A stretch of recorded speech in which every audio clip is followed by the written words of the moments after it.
बिस्मिल्लाहिर्रहमानिर्रहीम dear students, previous lecture में हमने force on a current carrying conductor का टॉपिक स्टार्ट किया था। मैंने आप लोगों से कहा था कि जो एंड इक्वेशन है वो है F is equal to B I L sine theta.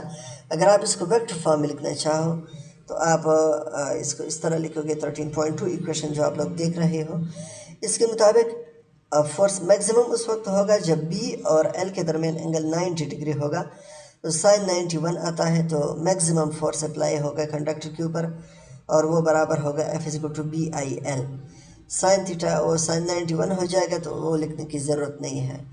इस तरह अगर बी और एल के दरमियान एंगल ज़ीरो हो, मतलब इनका डायरेक्शन सेम हो, एक दूसरे के पैरेलल हो, तो इस केस में जो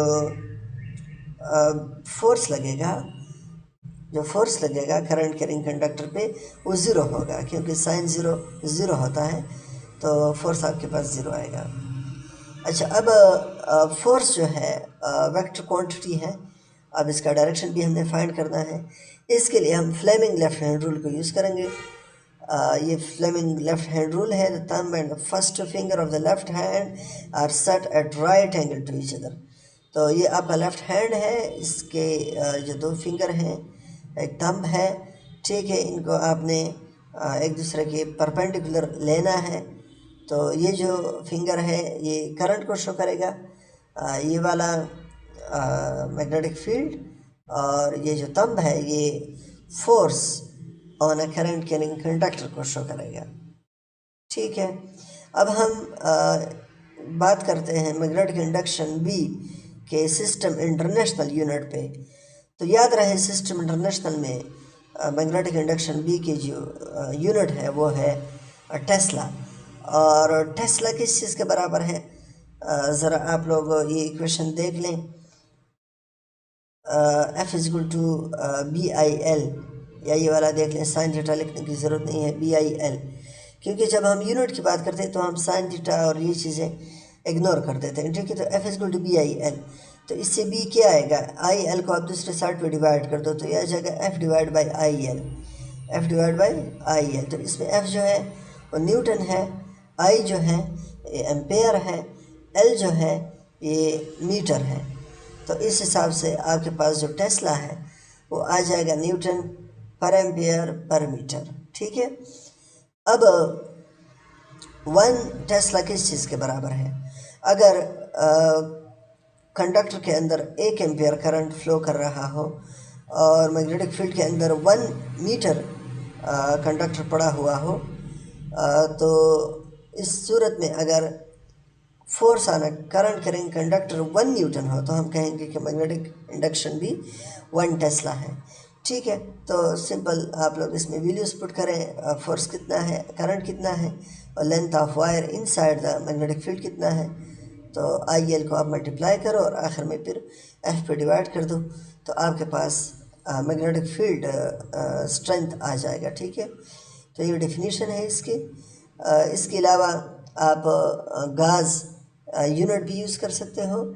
मैग्नेटिक इंडक्शन का दूसरा तीसरा यूनिट जो है वो गाज है। तो याद रहे एक टेस्ला में 10,000 गाज होते हैं, एक टेस्ला के अंदर 10,000 गाज होते हैं, या एक गाज के अंदर 1 डिवाइड बाय 10⁴ टेस्ला होते हैं। तो अगर आप इसको पावर के फॉर्म में लिखना चाहो तो आप इस तरह लिख सकते हैं, 1 gauss is equal to 10 raise to the power -4 tesla, और 1 tesla is equal to 10 raise to the power +4 गाज।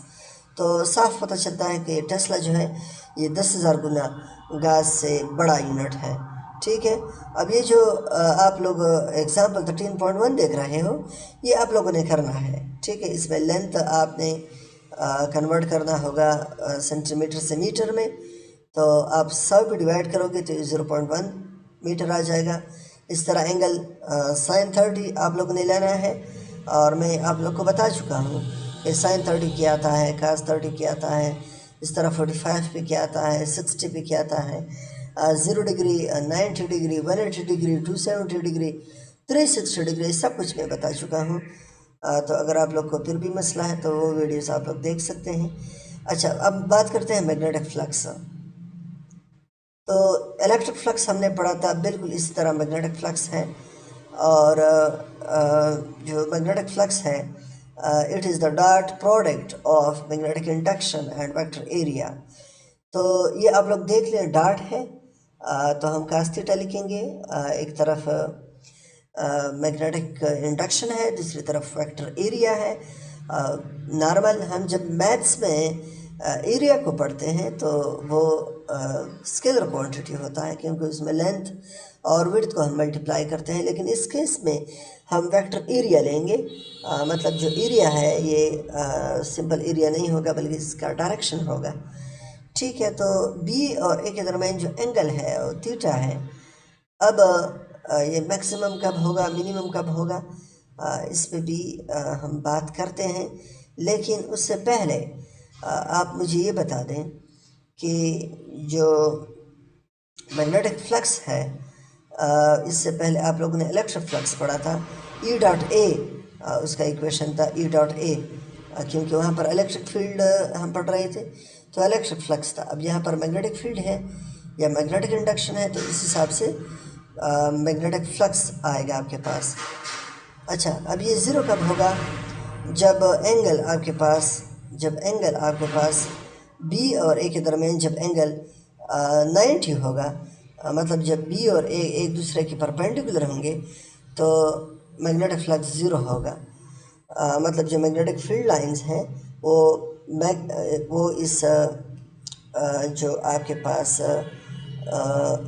ऑब्जेक्ट है उससे पास नहीं होंगे। ठीक है, आपके पास जो सरफेस है उससे पास नहीं होंगे, उसको सिर्फ टच करेंगे, उसके अंदर से नहीं गुजरेंगे। ठीक है, तो आप लोग अगर मैक्सिमम इलेक्ट्रिक फ्लक्स को देख लें तो उस केस में हमारे पास बी और ए एक दूसरे के पैरेलल होंगे।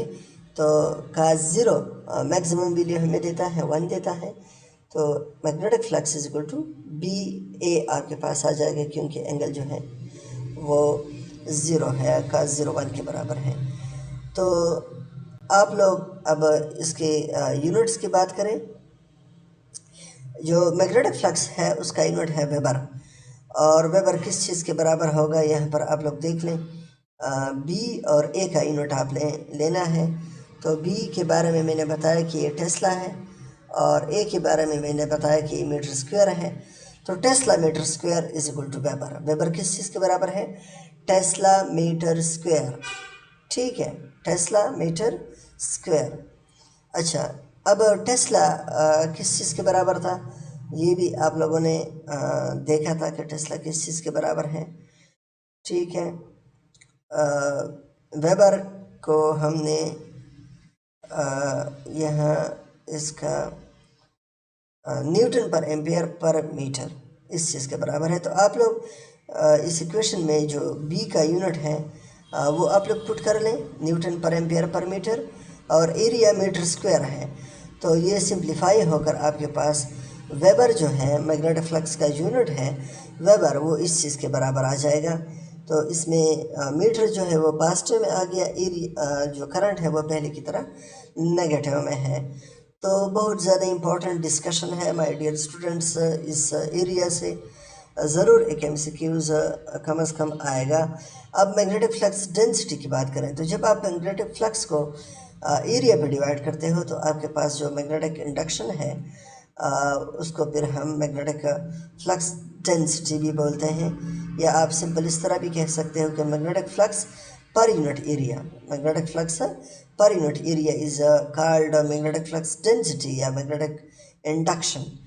अच्छा, अब आप लोग को पता है कि जो बी है इसका यूनिट हमने पढ़ा था टेस्ला, और जो फ्लक्स है उसका यूनिट है वेबर, और नीचे एम स्क्वायर।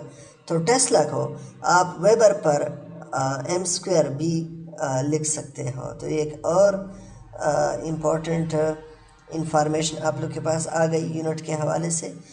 तो यहाँ तक इस वीडियो में काफ़ी है। एक बात मैं आप लोग को बताता चलूँ कि जब आप सरफेस को परपेंडिकुलर रखोगे, बी के परपेंडिकुलर रखोगे, तो इस केस में मैक्सिमम मैग्नेटिक फ्लक्स होगा, और जब आप सरफेस को बी के पैरेलल रखोगे तो इस केस में मिनिमम या ज़ीरो मैग्नेटिक फ्लक्स होगा। तो ये 2 पॉइंट्स जो मैंने अभी आप लोग को बताए ये बहुत इंपॉर्टेंट हैं।